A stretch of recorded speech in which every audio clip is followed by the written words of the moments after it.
Super star ரஜினிகாந்துடைய படங்களுக்கு நிகரான வசூலை இவர் பெற்றுவிட்டார் என்று சில பத்திரிகையாளர்கள் அவங்க வந்து அவர்கிட்ட கோல்டு காயின் வாங்கிக்கிட்டு பொய் பேசலாம்.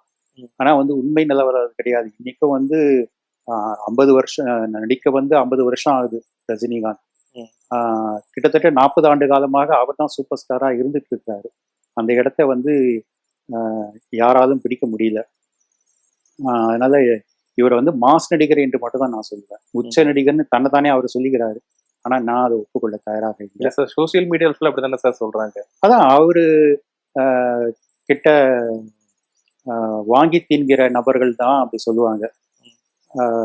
நான் வந்து யார்கிட்டயும் வாங்கி தின்கிறவங்க, நான் உழைச்சி சாப்பிட்றேன். அதனால அவரை வந்து உச்ச நடிகர் சூப்பர் ஸ்டார் ரஜினி தான் உச்ச நடிகர் நான் சொல்லுவேனே தவிர இவர் வந்து மாஸ் ஹீரோ என்று வேண்டுமானா ஒப்புக்கொள்வேன். சூப்பர் ஸ்டார் நான் சொல்ல மாட்டேன், உச்ச நடிகர் நான் சொல்ல மாட்டேன். அதுக்கு பிறகுதான் இந்த மாஸ் ஹீரோவை இவங்க பிடிச்சிக்கிட்டாங்க. பிடிச்சிக்கிட்டு அவர் மூலமா பிடிச்சிக்கிட்டாங்க மீன்ஸ் அந்த மாஸ் நடிகர் வந்து ரொம்பவும் சபல புத்திக்காரர்.